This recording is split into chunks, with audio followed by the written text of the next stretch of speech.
Is this okay? All right. Well, you might wonder, I'm French with a Polish name. What do I do in Australia? Well, I went there when I was in 1979 to do a PhD in anthropology, and I always drawn back there because what I experimented first with the Warlpiri people of Central Australia, that you see some of the ladies here, and then with other indigenous people in Australia. Okay. There you go, that's nice. Is that better? Yes. All right. So, yes, what I've learned with those ladies and their families changed my life. And so I would like to share a little bit of that with you today. And the book that was mentioned, Desert Dreamers, came out now in English, but actually it was published in France in 1989. So it's really an account of my first fieldworks with the Warlpiri people, but the American version has an update introduction, and it also has an annex about the way Warlpiri people, but also other Aboriginal people in Australia, there is more than 200 languages. Some of them are not much spoken today, but this diversity is very important today still in Australia. So the way they use new technologies, I mean the net specifically, but also how they got into trying to control the way the image that is given of Indigenous Australians is spread in the world, which brings them, of course, to be very critical of a certain way that social sciences, and specifically anthropology, but also any media, have represented Indigenous people. And I was just saying to Lost, for those who saw the film, Herzog film, the Green Ants Dreaming? Only one person? Really? One over here. No. And two? Who else? No? Well, anyway, in that film, all the Aboriginal figures, actors, come from the north of Australia. They are Yolngu people, they are forest people from the coast, which are very different from the desert people where the film takes place, like the Warlpiri that you will see now. So this is an issue today, generally speaking. Should in cinema a character who existed historically and who was black, like for instance the author of The Three Musketeers, you know, Alexandre Dumas, very famous French author, but who was a black man from the Caribbean, who were French at the time, Haiti. He was played in the film by Gérard Depardieu, who is a white French actor. Is that okay? I would like to know who thinks it's okay. Don't be shy. You don't need to be shy. Okay, I don't think it's okay. But at the time when the film came out, a few years ago, actually, teachers in school would take students, I mean, young students, right, high school classes to the cinema. And some of them, it depends on the generation and their general cultural interest, some of them would then tell and discuss with the students the fact that Alexandre Dumas was black and what does it mean to have a white actor playing the role. But some of them, teachers, did not even know that Alexandre Dumas was black, because in French history, well, black lives don't matter. Even if there is a very, very strong movement of many, many associations of black people, because today probably 1 out of 5 young people in France are black. It's not generally the image that you have of France, no? Who knew that? Don't be shy.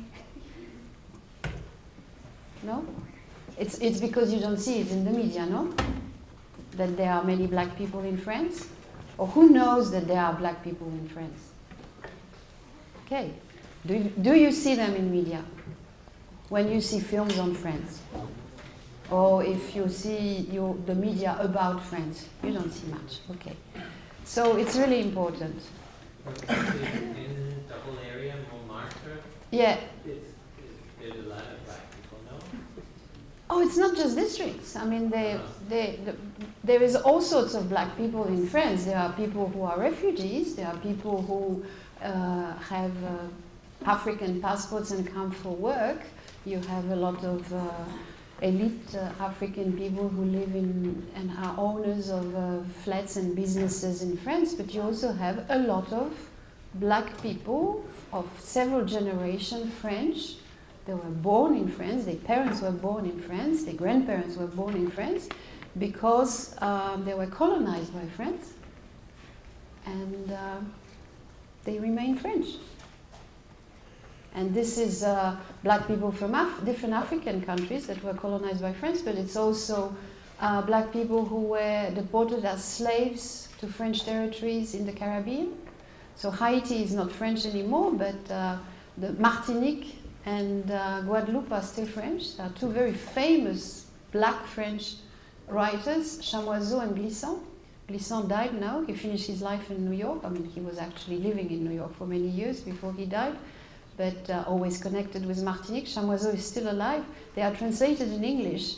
To me, they are the best writers of the 20th century for French literature. And I really advise you to read them, because what they write about is very relevant to understand the world of today, which is mixed of very different heritage. Anyway, I'm not supposed to speak about this, but about Australia, but I wanted to give you the context of where I come from, because I live in France, and at the moment I'm very, very shocked by what is happening, not just with French young black people, or not young, older people too, but with the refugee situation. But that's an issue for everywhere in the world. Anyway, what does it mean as an anthropologist to work with indigenous people today? Some people might say, even in the academia in France, that it's not relevant anymore. That one should rather be interested in anthropology in other issues. I was in Paris during the COP21, you know, the big gathering of all the governments to try to address issues of climate change, which are not just climate change, but which are really issues of how should economy be changed so there is not climate warming that we are producing through the choices, economical choices that we do. And there was hundreds of indigenous people in Paris at the time. Some came officially, some came with activist groups, and some knew each other from different parts of the world, including Native Americans from here and indigenous Australians or French indigenous people, because France still has colonies in South America, Guyana, French Guyana, that's Native American people, 22 languages. In the Pacific, Polynesia, New Caledonia, and so on. So some knew each other before, some met because of the meeting during the Paris COP21, and even though they have completely different cultures, completely different visions, cosmologies, cosmopolitics, I tend to say, well, they have something in common. And what they had in common was to say that the Earth that we live on is not just a cosmic satellite that we use as a vehicle and in which we can pick up resources, but is something that is alive, living like us. And so for it to remain alive, for us to live, we have to think about how to live with a living being that is the Earth. Like the water also is alive. So I will speak now about what I have learned with the Warbi people, because today, and this photo was taken in 1984, and these ladies here are painted with a mapping of their country, which is relating to spiritual ancestors. They are still living in those sacred rocks that they walk on. This is the site of the granites, Yartolu Yartolu. And that mapping that they carry on their breast, they call it an image, kuruwari, which is alive. And the rock on which they're walking is also a kuruwari, an image which is alive. And the story that is mapped on their body is also a kuruwari, that is, anthropologists would say a myth, but they say it's a kuruwari, so it's an image which is alive. Right? And this site in 84 was threatened to be destroyed, they are granites, sacred rocks, by a mining company that was looking for gold. That's the same site, and you see that in fact the ladies there, they were walking for a film that was made by Paddy Patrick Jangala, the man with the red shorts. He passed away many years ago, but at the time he was the first to film, first Warlby to film with video camera that in 84 was given to the school in this community, Lajamado, where I've been working since 79. And so this was his first film, and the film was made on the decision of the women in charge of rituals and the cosmology and the relation to land, for the mining company to try to explain that they should not destroy the site. And actually, the video at the time was Betacam. I don't know if there is still that kind of equipment still in use, because we all have little digital cameras now. But Betacam, for those who don't know, had big tapes which were very strong, and you could use and reuse and reuse, and this is how they were using it. They were not making films to make archives and put aside.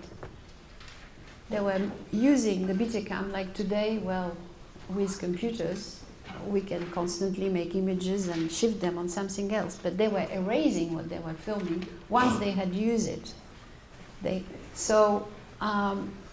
The idea was not to archive things. The idea was to use images and films for a specific purpose, either of communication. You would send a tape to your family or relatives or friends in another community or in a city, or to somebody in jail or in hospital. And then when it was seen, the person would refilm and send a message back to the sender or to somebody else. So for many anthropologists and archivists in Australia, this was terrible, because all those images that were made at the time were not archived. But what was most important for the Warlby people was the fact that these images had to be used for a specific purpose, which was either to communicate with other people, or as a political tool, as you see here. So a few things written on that image. The sacred rocks, the kuruwari that I was talking about, the living images, the image forces of the Chukurpa. That's another concept in Warlby, but also in some other desert languages. Literally, it means dreaming. There are other concepts in other languages that in Australia are translated also by dreaming, but etymologically in Warlby, Chukur is really dreaming. But of course, it's not just dreaming in the understanding that we have in the Western world.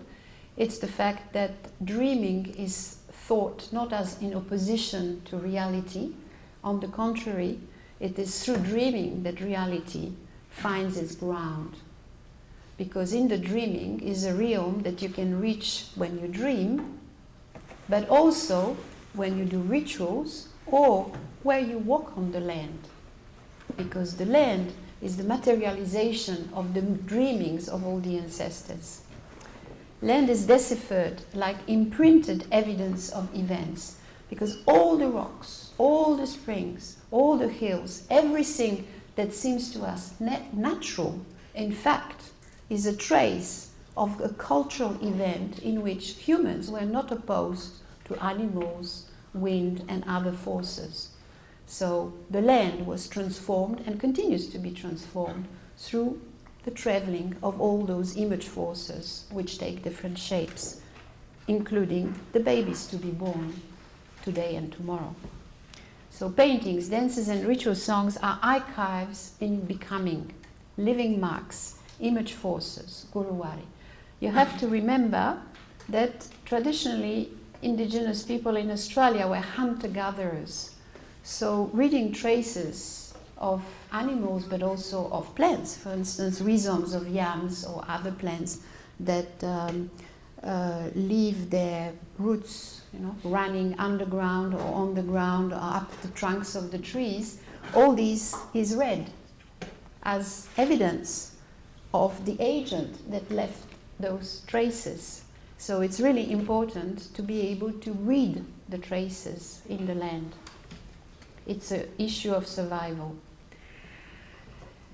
Now, I don't know who is familiar here. Do you read Durkheim? Anybody has read Durkheim? No? You don't need to. He wrote the elementary forms of religious life, and it was like the beginning of social sciences in French academia, but it's been also referred to in the English-speaking world. I mean, Durkheim did the theory of the foundation of religion, and he used examples of a monography by Spencer and Gillen in Australia of desert people who were the neighbors of the Warlby. And it's the photo that you see here. Now, in those days, despite the fact that that photo was taken and that in the 1930s a woman anthropologist, Catherine Ellis, filmed a ritual of those ladies, despite that fact, it was not considered that the women had anything to say about their culture. It was considered that, for anthropologists of those days, that the culture was just a men's business.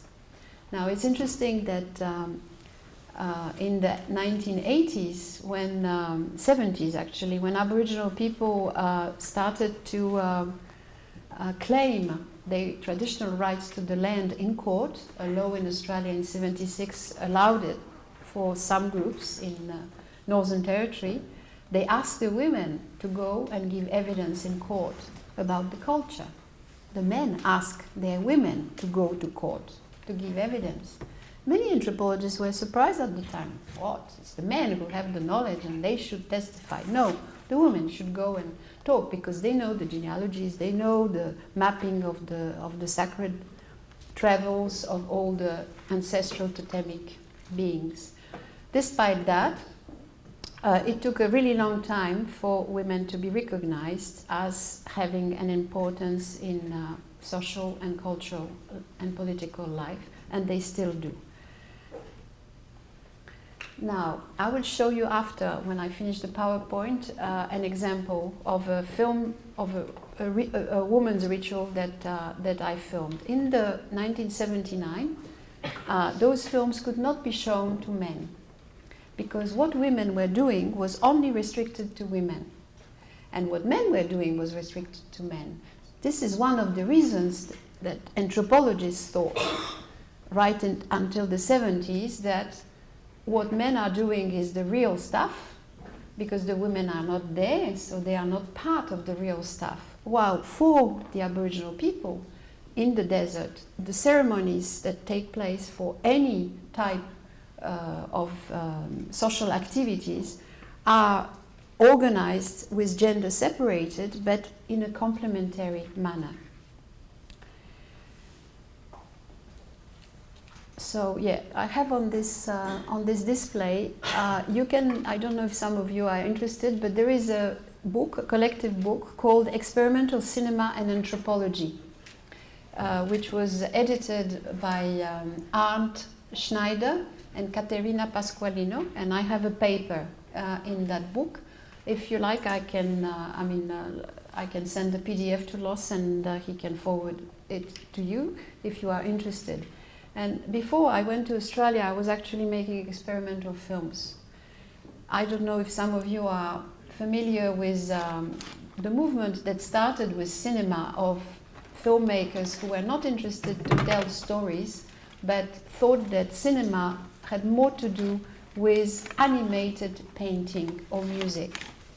And so all this current was doing experimental films like visual effects, using the frames of 16mm or 35mm films, normal speed 24 still photographs, just like in an animation. When you screen it at 1 second, you will obtain a normal movement, but from 24 fixed images. So there was many experimental filmmakers who were filming not to reconstitute the movement, but on the contrary, to create discontinuous effects and superpositions by only taking 2 or 3 photographs or in movement of an action, and then the 3 next frames would be something completely different. So playing and creating all those rhythms, which were like a music for the eyes. So I used to make this sort of films. And when I went to Australia in '79, I thought, stupidly, that if I make this sort of films with Aboriginal people in rituals, I'm going to be able to transmit the mystery of the dreaming that I told you a little bit about. That because it has to do with dream and condensation and effects that you see in dreams where images do not operate in the same way as in the awakened life, that it would be a way to give a feeling of what the dreaming cosmologically is. So I did an attempt. I filmed a few minutes in that way, and I developed the film, because in those days there was no digital cameras. I had an analogic camera, and I showed it to the women, and they said, "Oh, that's wrong. You can't do that, because you make us look silly." So it's difficult for some of you who are young to imagine that there was a time, apart from the people who were doing experimental films, that on television or in cinema, you would never see the kind of clips that are made for music today, where all different scenes and places are mixed up and so on. The only experience that the world had of cinema at the time was westerns, Indian cowboy movies, and kung fu, and eventually some Christian reconstitutions, right, of the Bible. That's the only films that they knew, because they had no TV yet also. TV arrived in Central Australia in 1986. This is the time when the Australian government put a satellite in the middle of the continent, and which allowed for the TV to arrive in the communities, Aboriginal communities that were spread everywhere, but even in remote farms, not just Aboriginal, but any Australians people who were living in Australia in remote places. Like Australia is very big. I mean, America is very big too, but Australia is big, like 14 times France. So for us, it's very big, but there is much less population. There's lots of remote places, and in those places there was no TV. So at the time, there was not yet. There was a move. Yeah. Okay, sorry. In '84. There was an American man called Eric Michaels who had AIDS, and he decided to go to live in Australia to finish his life, for the last years of his life. And he made friends with a Warby man in another community in Yuendumu, and gave him a video camera, like Paddy Patrick Jangala here. And the whole idea was to make a lot of films before the TV arrives and imposes a framework, right? Which was the TV framework. So this is what I was talking about before, and all these films were made with the idea not to be archived.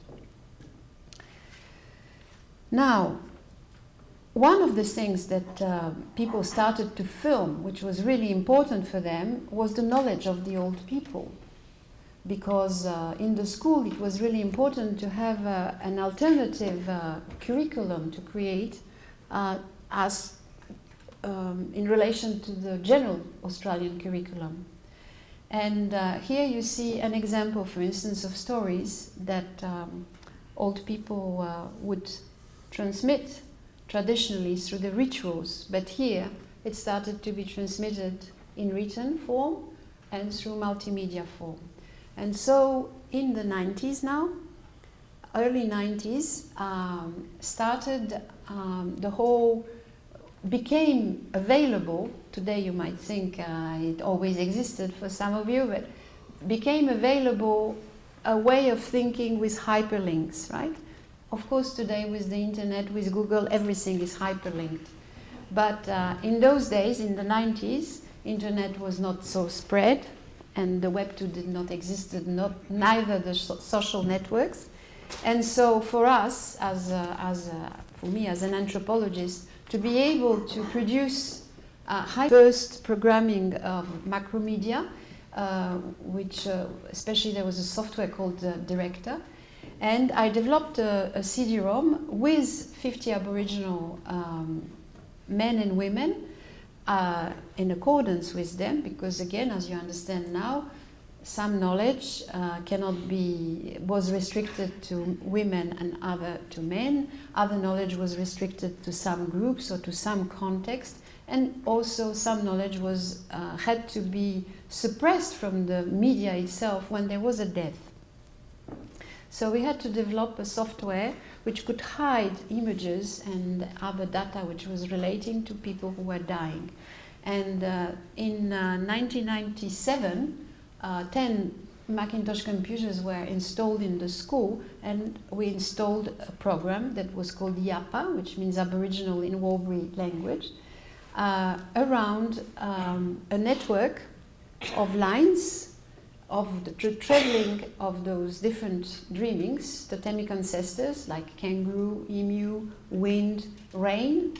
So 14 totemic constellations which were crossing the land, and with special places which were hyperlink places across the desert where different lines were crossing, and where by clicking on those places you could access to the story of that line, of the specific totemic ancestors, the rituals that I had filmed or photographed, the songs and stories that I had recorded, and the paintings that the Warlpiri people had started to paint on canvas for sale with acrylics. So this is a very early example, but I'm sure that some of you have seen many Aboriginal paintings. Who did actually? Anybody has seen Aboriginal paintings? Yeah. You can see Aboriginal paintings in all contemporary museums today.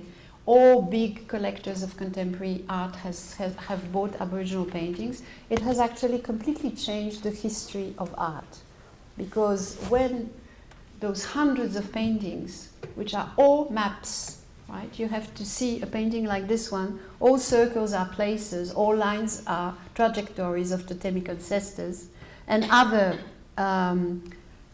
designs correspond to traces of different agents in the landscape. So here, for instance, the circle in the middle of the painting is a fire, and you have a man sitting on the top and a woman on the bottom, which actually has they are in it's a love magic painting, so they are both in desire, excitement. But the painter of that painting, Ronnie Lawson Jacamara, who is the smallest man on the picture that you see on the right, explains when he did the painting that you notice that there is a line on the bottom that is different from the other lines which are enclosed by circles. There is a concentric circle on the left, but then the two lines go that way and they are not closed by a circle, right? It's different. It's like lines which are going, which are not ended, right? Which are not stopped by a place. And the reason for that, says Ronnie, is that this specific story, ancient story, is talking about the fact that the man doesn't want the woman to go back to her country. People used to marry from different countries. They could not marry people from the same country because they were considered as brothers and sisters, even if they were not by blood. So this painting is saying that normally a married woman should follow her husband on into his country, which is not just one place, but which is many places.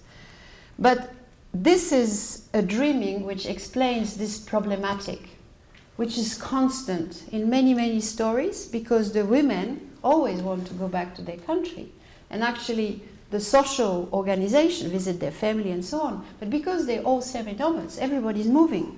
So that means that along the different seasons, every year you have to travel. And in fact, even if you go up and down the different lines of, as a man, of your lines of dreaming or the lines of your husband, you come to cross lines of your mother's side and of other allies. So the Warlpiri, like other desert people, were constantly moving from one place to another, where they were doing rituals on different places.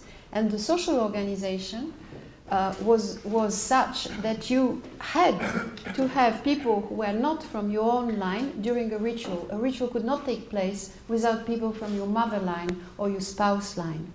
And when in the 70s the people did their land rights, they asked for the recognition of that system. And of course the Western system could not understand that. Because for the Western system, if you are an owner on this land, you cannot be at the same time an owner on another land that belongs to somebody else. So there was lots of discussions of that level, but this shows already a difference of understanding that has slowly destructed the system of solidarity on which was built all this mapping of the lines of the land, which were not exclusive lands, where on each land you had the people who had a certain relationship to it, of brother or father, and other people that you needed to look after the land, who were mothers, uncles, or cousins, or whatever. Right? You see here a very famous artist, A.B. Jengala, who is painted for not a ritual in this case, but for demonstrating in the street of Kasrin, a city outside of the Lajamanu community. For those who will look at the book, there's a Dreamers on the back. Los, I don't know if you want to circulate an example of the book or show it. There is a figure that is called a hypercube. A hypercube is a topological figure, which is like 8 cubes which are intersecting, and in such a way that when you draw it in 2 dimensions into a projection, you have 8 different projections which are mixed in the same design. Anybody's familiar with the hypercube? Yeah? Okay. So the system of organization for the Warlpiri people in the desert and many of their neighbors corresponds first to a cube with 8 names, which have the same values, arithmetic, algebraic values that a diedric group, which is the cube, and then the systems of alliances between the people corresponds to a hypercube. So that's really important because it shows that there is a very complex cosmology which corresponds to properties which we define as mathematical. And then you have people who would say, oh, Aboriginal kids cannot learn mathematics. Well, they don't like arithmetics, but they're really good with topology. And which means also that there has been lots of different attempts by Aboriginal people to develop specific curriculums which would enhance that type of knowledge, which is useful for us today. This is just an example of that CD-ROM that we produced with the Warlpiri people and that was distributed by UNESCO. Now, you see this lady with the boomerang here, Lorna Naburula. She's a very famous, she passed away now, but she's a very, very famous artist. At the time, I mean, in the 80s, just about 1 out of 2 women or men were painting and had their paintings sold all over the world. Now there is less young people who do it, but there still is a lot of very renowned artists. So I wanted just to show you this lady because after she died, there was an exhibition with hundreds of her paintings, and something happened at that exhibition that I filmed that I will show you later. So we pass here. here you see the computer labs in Lajamanu. And OTSAS, for those who are interested, that ADSAS is software that was designed, a system of annotation of archives that was designed by an anthropologist in France for us who are French or not French, who are working in Oceania, so that is in Australia or other countries in the Pacific, Oceanian Pacific, to put our archives online. And so a few years ago, I went to Lajamanu with this to begin to annotate the archives that I had collected over the years with the Walbury, and organized workshops for them to annotate what they wanted.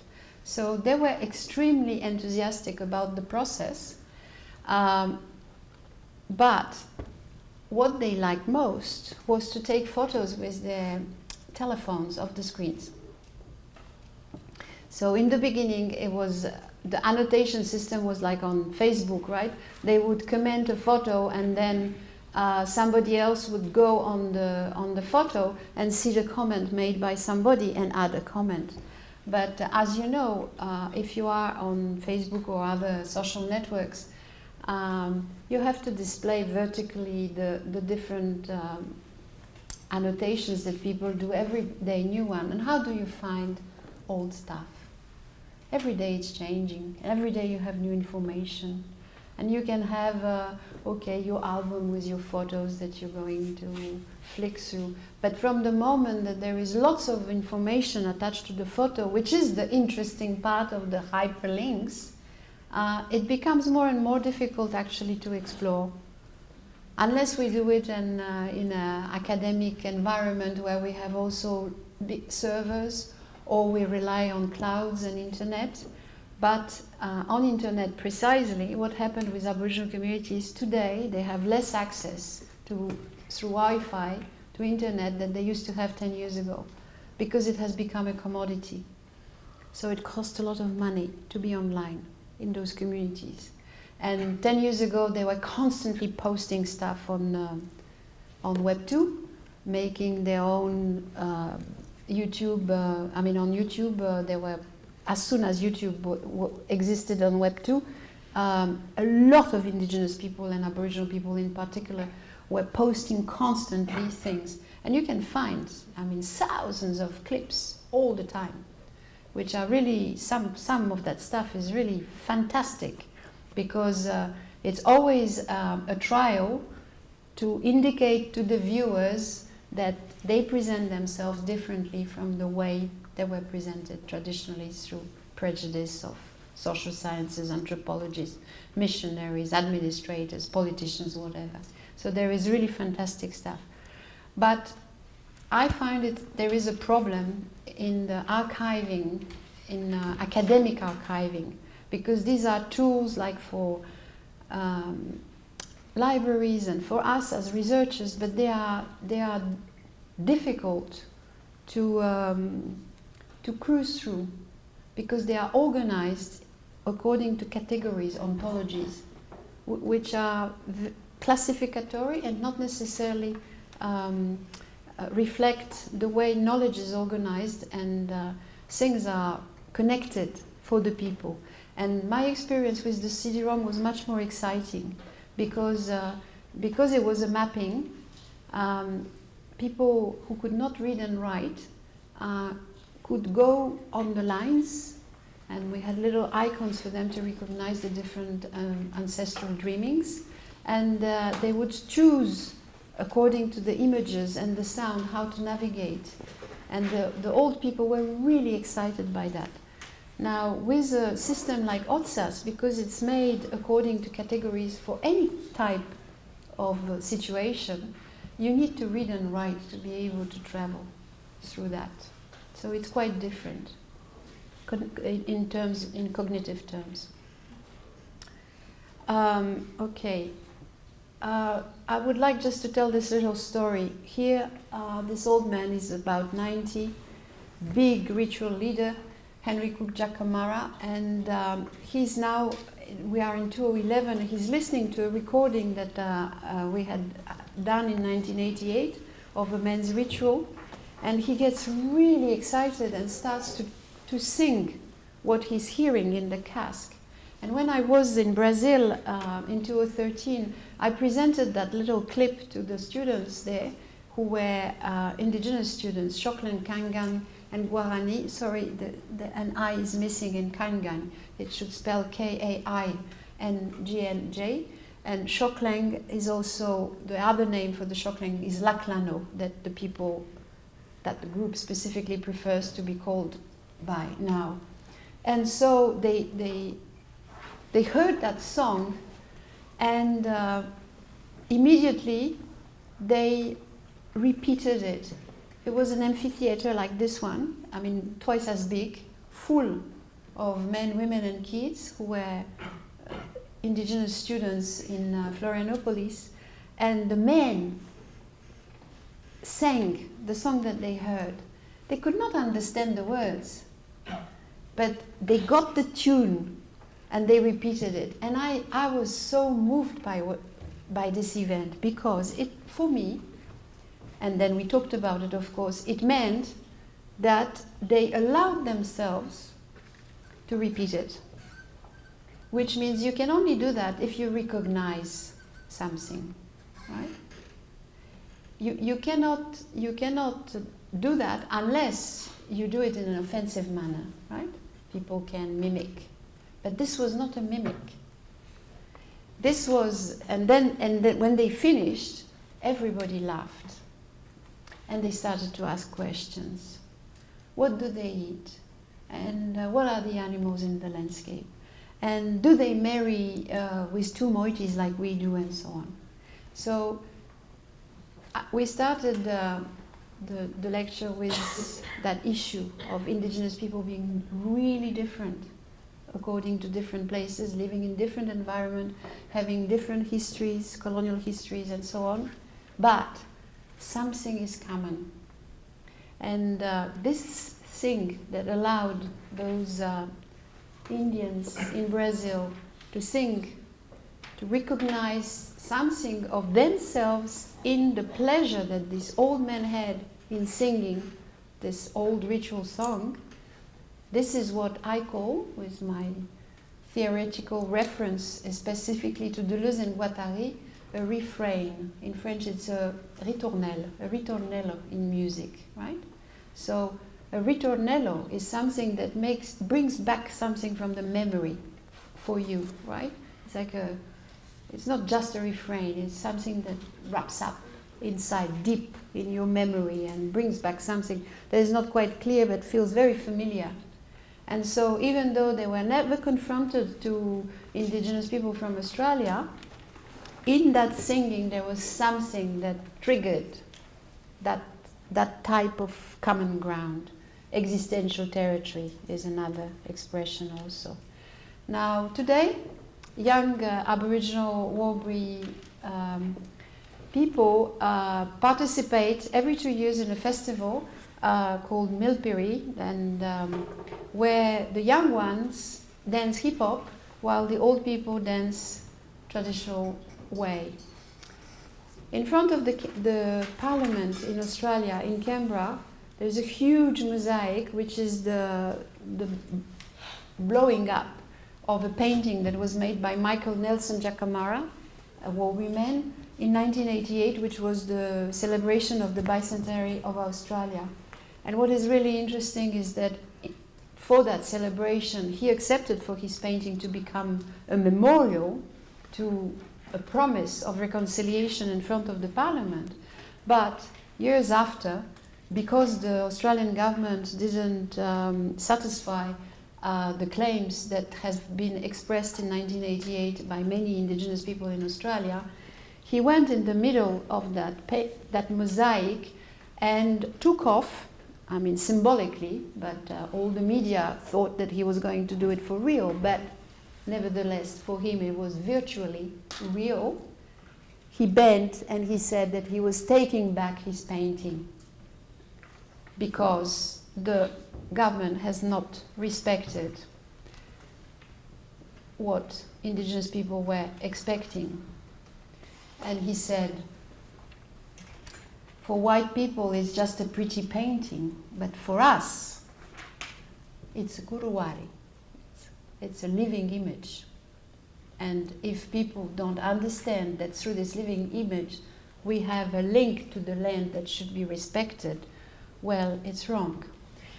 This was another use of, in the same year, of art for political meaning, and all those requests that indigenous people across Australia made were written in the middle of the painting, and it's called the Barunga Statement. Today, this painting is on the walls of the parliament, right?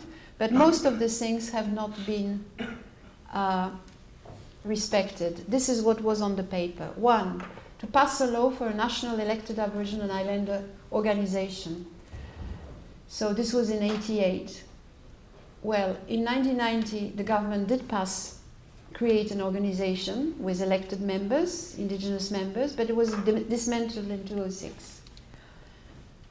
The second thing they were asking on that petition was to establish a police and justice system that respects human rights. Well, in the early 90s, there was a Royal Commission into death in custody and into stolen generation. This is like here in America or Canada, that indigenous kids were taken from their family to be put to houses, to educational boarding institutions where they were taken away from their families.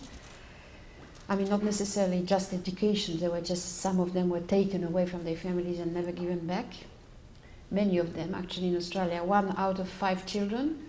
So in 2004, a death in custody and riot in Palm Island provoked a so-called riot. And still today, there is more death in custody, and Aboriginal people are about 3% of the population of Australia. But in jail, they represent across Australia 40%, and in the north, 78%. You go to jail if you don't have a license for driving, and most of young people don't have a license because it costs too much. It costs too much to go in the city to get it because you can't get it in a community. Now, to support the International Declaration for the Rights of Indigenous Peoples, well, in 2007, the UN ratified, all the countries accepted to that declaration, which has been prepared since the 1980s by activists from all over the world, and Native Americans from here and Canada were very active in that process. But 4 countries refused to vote in 2007, Australia, United States, Canada and New Zealand. But since then there has been a change of government and they accepted the declaration too. And the fourth thing that the statement of 88 was asking was to sign a treaty or compact. Contrary to the situation here in the United States, there was never a treaty signed by the British with indigenous people in Australia. So they have been fighting to get that treaty. And it still hasn't happened, and it's still on the table. And there has been a very famous Aboriginal rock band called Yothu Yindi from Arnhem Land, the northern part of Australia, who wrote a song called Treaty that was on the top chart, world top chart, and it was a rock band in the 1990s. But the main singer now passed away, and the treaty still not happened. But in 1993, an indigenous man from the Torres Strait Islands, north of the continent of Australia, which are Australian, won after 12 years a claim to the land which was challenging the notion of terra nullius. So when the British invaded Australia, they declared that Aboriginal people were not owning Australia, contrary to the treaties, right, in America. Some of them are not respected, but Indians were recognized as occupants of the country. In Australia, they were not. They were considered as like animals. Why? Because terra nullius is an old Latin concept, right, since the Romans colonization, which if a people do not seem to build, to construct and to work the land with agriculture, they don't own it, right? So of course all this has been deconstructed since. Now, how we go with time?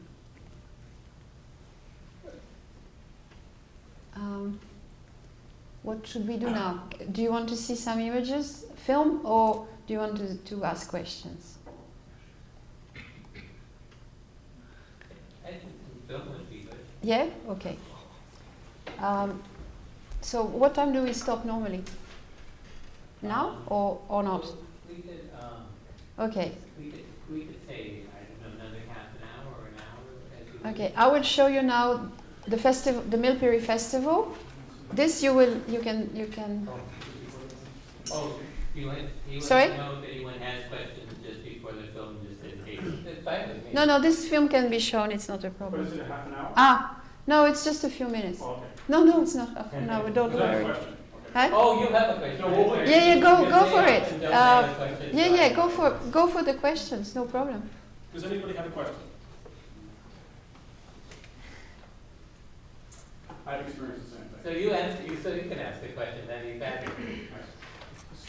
So I'm just going to snapshot this, okay? Because we could talk for an hour. But I'm a librarian, and so I just walked in a little late, but it seems to me that you might say that libraries and archives have a valuable role in the work that you're doing.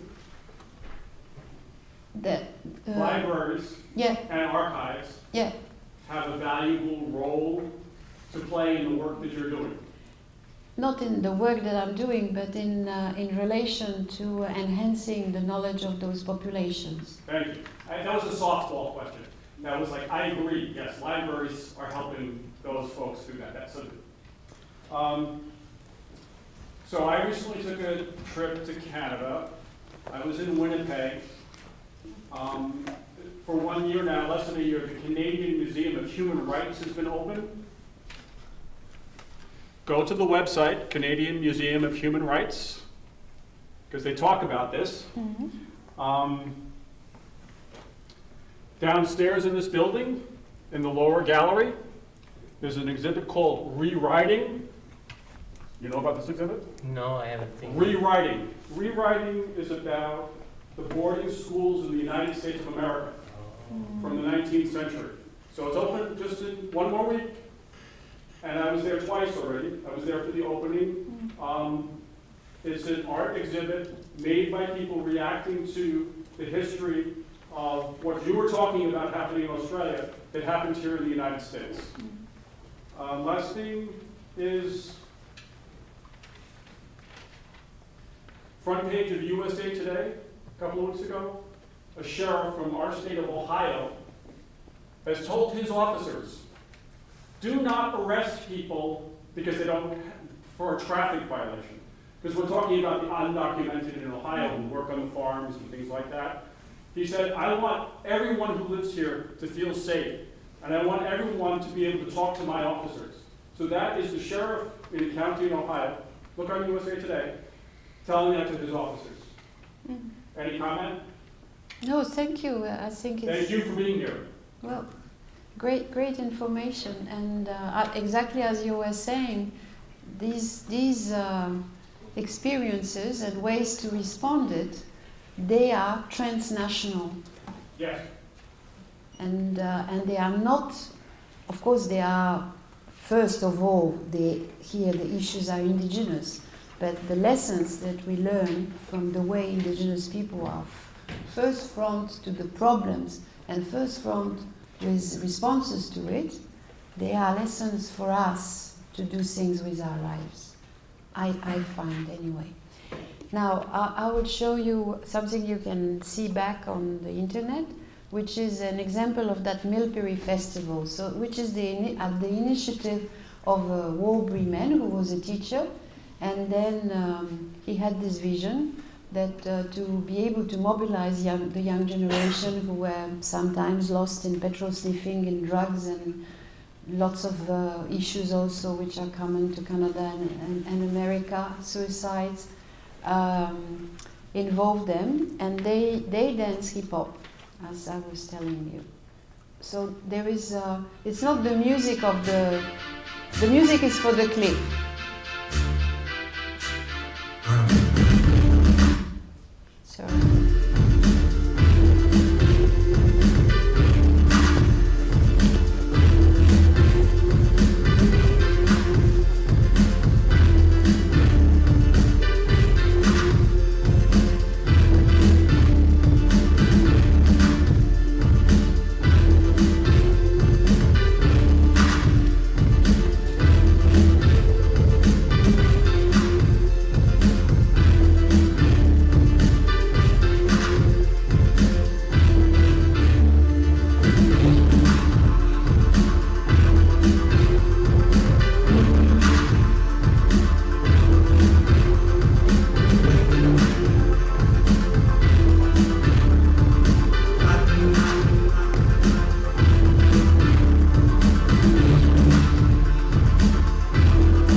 you see those big leaves here? Well, here it's a festival, so they dance, but this was performed during the last stage of the initiation of young boys who were going through, for becoming men, through circumcision. So this is a reenactment of many different aspects of the culture, which continues at some stage, but on a smaller scale than before. But the festival is to motivate the exchange of all the generations, so to see what is the priority to maintain the culture. And you notice that there was 4 colors. Some people had yellow, some red, some blue, some green. Well, this is also a vision of Wanta, who decided that, you remember I was telling you about the cube and the 8 names, which are divided, in fact, in 4 different groups of exchange, and anything that is named in nature and culture belongs to one of those 4 groups. So he decided to appoint a color to every one of these groups. So for instance, if you are kangaroo, it's the red color. If you are honey, it's the yellow color. If you are rain, it's the blue. And if it's yam, it's the green. And he made bracelets, plastic bracelets for the kids in school. And so that it relates to the skin name that each of them has in relation to their dreaming.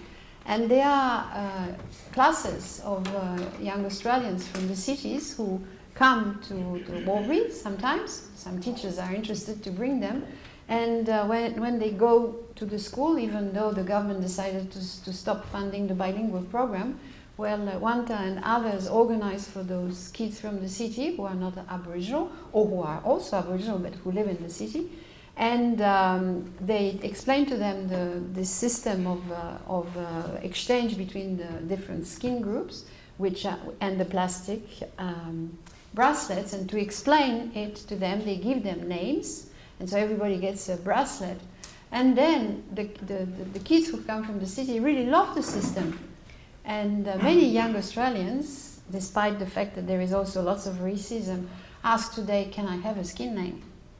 So it's a way to see things differently.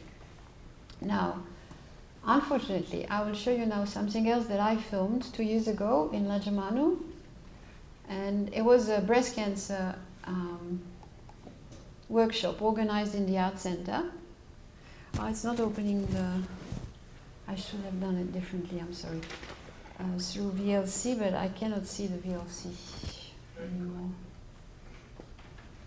I don't know where is the VLC. Oh yeah, maybe.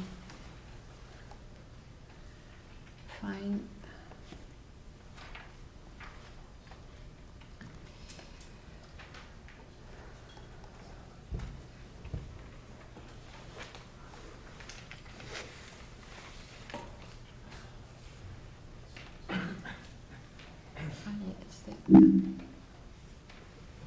No.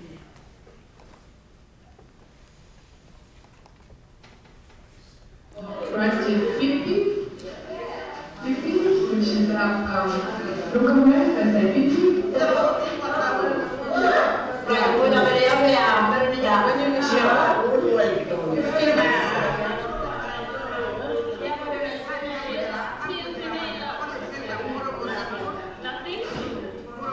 Yeah, so next week, the spring truck is coming. And every 2 years, we will come to Kaparinchi, and we would like to feed the ladies that are 40 years and older. Yeah, they call them one. One of these. How do we say love?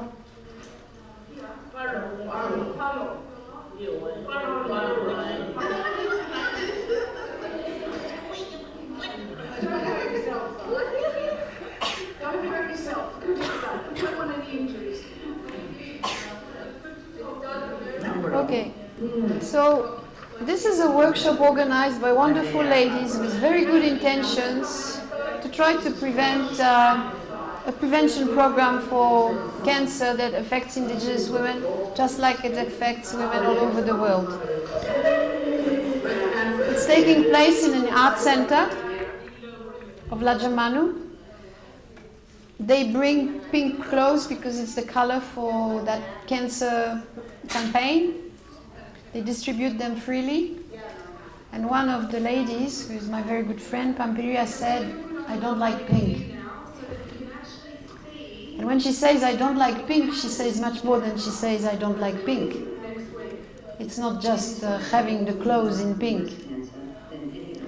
It is the fact that the workshop itself, which is organized for a certain audience, like here for instance, the pink on the nails, they explain, is so that when they come out of the workshop, if people ask you why you have pink nails, because the ladies here don't put pink on their nails, well then you will tell to the other women that they should go and screen their breast for cancer. So I thank you very much. You women are leaders in your community. You need to go out and talk to other women and make sure that they know. And if you find a lump, go and get treatment. It won't go away by itself. Hiding under the bush won't work. Go and see the beautiful people at the back from West Holford.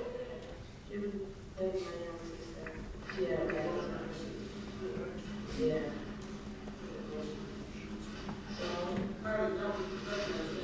She went to Glasgow for operation.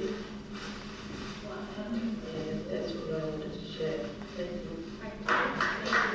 So the workshop actually is asking the ladies to share their experience with cancer after it's finished. And the response then of the ladies is to say how they deal with disease. So for them, it's the gospel. But just after, other ladies will sing their traditional songs, religion, that go with the painting that they used to do on their breasts, which was a healing way for good health for women. So it's different worlds that meet and sometimes cannot meet to respond to the problem. Because what happened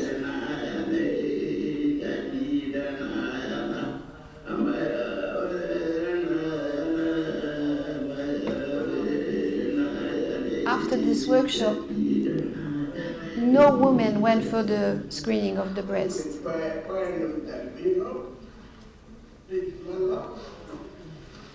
bring along this view.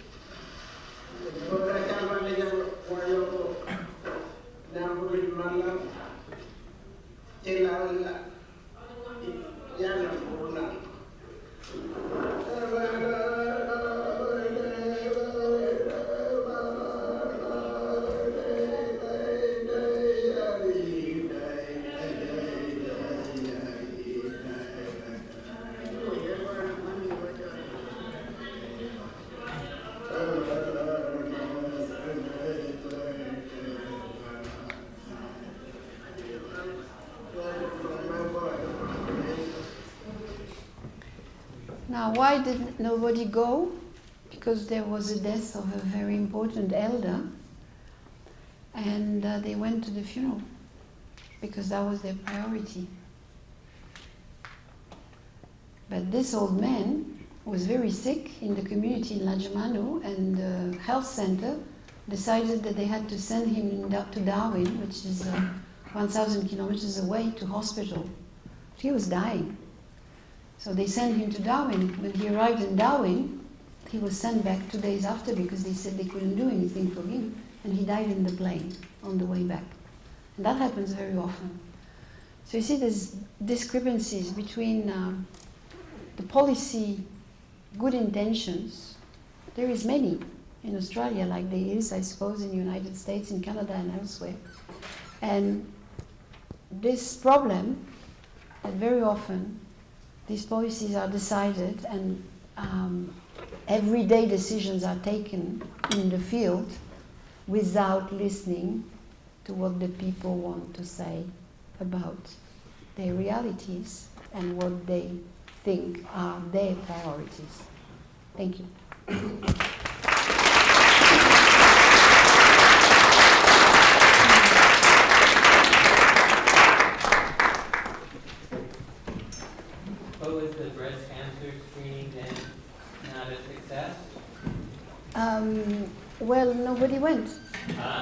nobody went. The truck that had the machine was 100 kilometers from the community because in another community, but to which you can arrive with asphalt, a road which is bitumen, while from that place to Lajamano you have a dirt road, so that truck could not take that dirt road because it was not good for the machinery, right?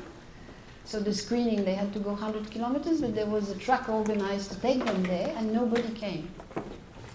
What was that machine that pressed it? Yes, that machine, yeah. That's hard to, because that also produced a lot of false positives. Yeah. That Sorry, I cannot hear. Oh, that machine also produces a lot of false positives. Ah, okay, well, I You get, know. yeah. Yes? Anyone want to go before me? I'm going to be quick. Okay. I agree with thank you for showing the film. I agree with what you said 110%. If you haven't already, read the front page of the Buffalo News today, Jericho Road Community Health Center, where I get my flu shots on the west side, their front page news, because they're doing what you're talking about in Sierra Leone. If you have not heard the story, go to the Jericho Road Community Health Center website, go to the Buffalo News website right now on your phones, because what you're talking about, as far as the issues that you're talking about in Australia, and in Africa, and in Canada, they're happening right here in Buffalo, but they're also happening in Sierra Leone. But Jericho Road is working in both countries. They're working in the United States, and they're working in Africa. So thank you so much for coming to visit. And I'm just going to do 2 more quick promos. I was recently in Vancouver, Canada, for the first time in 20 years. If you're ever in Vancouver, Canada, go to the Museum of Anthropology, because they're all about what you're talking about. It's a wonderful museum. Go to their website, just like you're going to go to the website for the Canadian Museum of Human Rights. The Museum of Anthropology is on the campus of the University of British Columbia. You might want to go to school there one day. The archivist at the Birchfield Penny, she's a wonderful woman. She did her internship at the Museum of Anthropology. So if you're ever at the Birchfield, talk to the archivist. And the last thing is, I was a librarian at the Health Sciences Library. Thank you for talking about health and all of those issues. Here at UB, this Health Sciences Library, the South Campus. Yeah, it's a great library. Anybody would like to ask a question? Yes? I have a question about the schools you said in their communities. How long have those schools been, I guess, existing as not as boarding schools, but as a way to actually teach them this technology? Okay, so in communities, in the 1980s, there has been a very strong movement for bilingual education.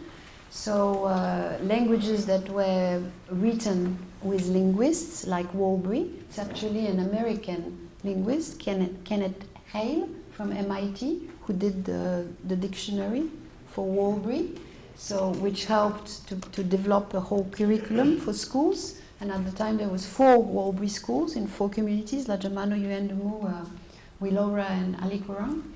And it was very, very successful. It ran for 12 years. And then from year to year, right up to 2007, the government decided to stop funding bilingual education. And that was dramatic because just in Lajamano, 25 Walbury teachers lost their jobs.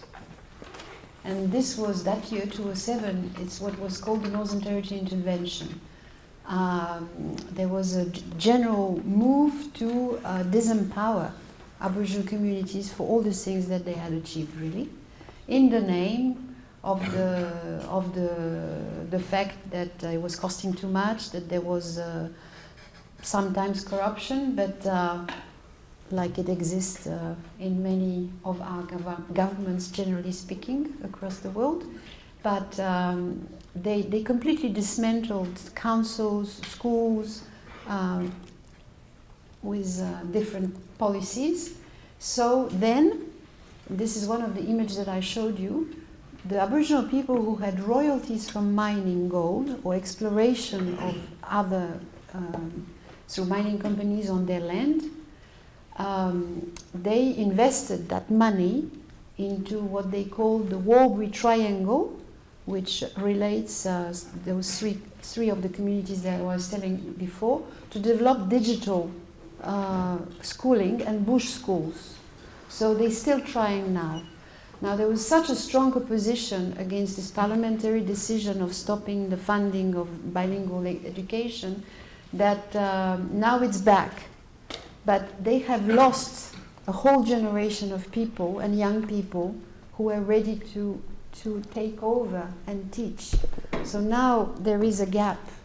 There is not enough possible teachers, Warbury teachers, to do it. And the ones who could were so mistreated, that some started to drink, some don't want to go back in the school. So it has actually radicalized the whole situation, and it's very sad. But media, there is young people invest in music, in making films, and I personally believe that this way of appropriating themselves and trying to do their own things can be a response for the future. That was my next question, is to what was being done to put this technology into the indigenous people's hands. Do you, in your experience, have you noticed like what kind of feedback they've been receiving from, or they've been giving in receiving this technology? Yeah, well, there has been many different steps. So today, if you go on YouTube, you type Warbury, that you've seen, WARLPIRI,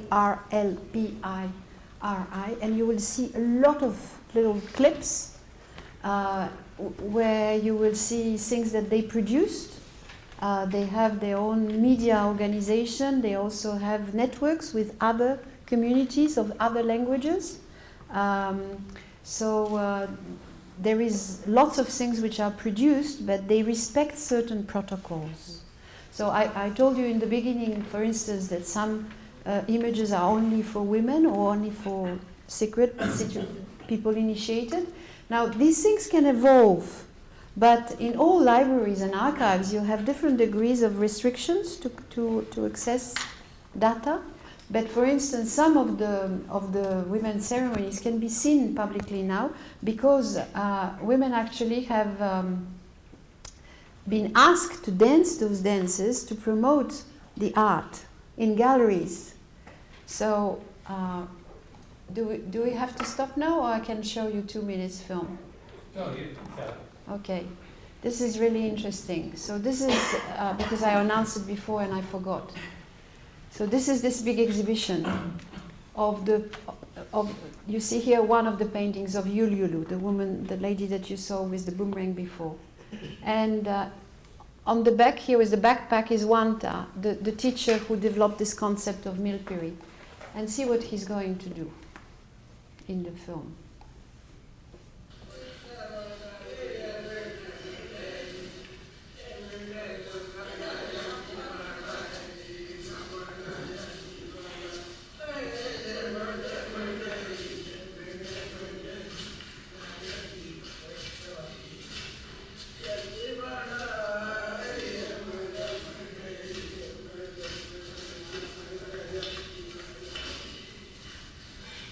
Okay, so you've seen?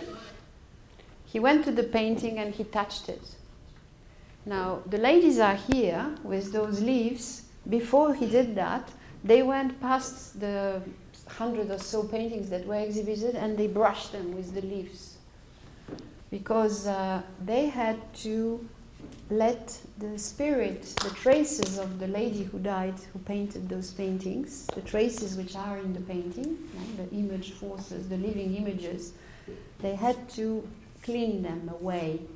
And when somebody dies, it's the role of the woman to go along all the places that the dead person lived in, and the school, the health center, the houses, the shop, and everywhere, everything, the cars, they will brush everything so that the living traces of the dead are not there anymore, right? Why?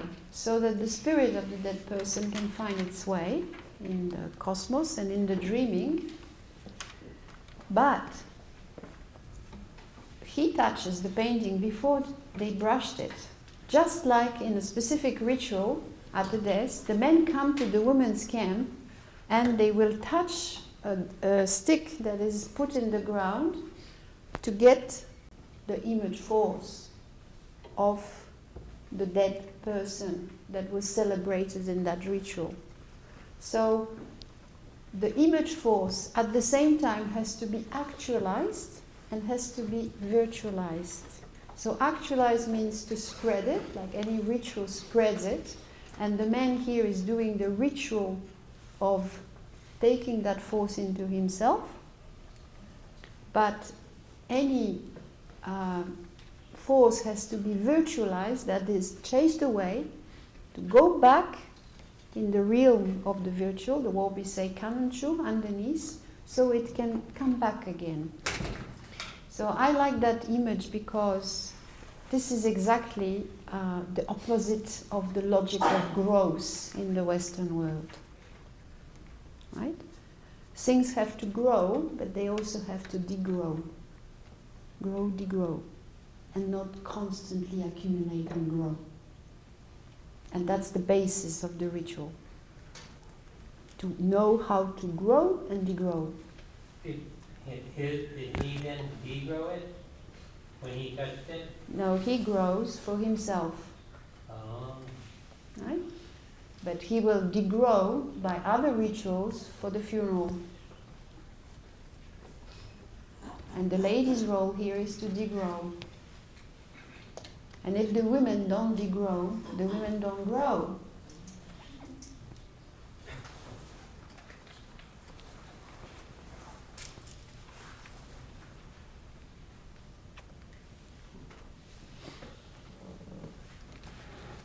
Another question?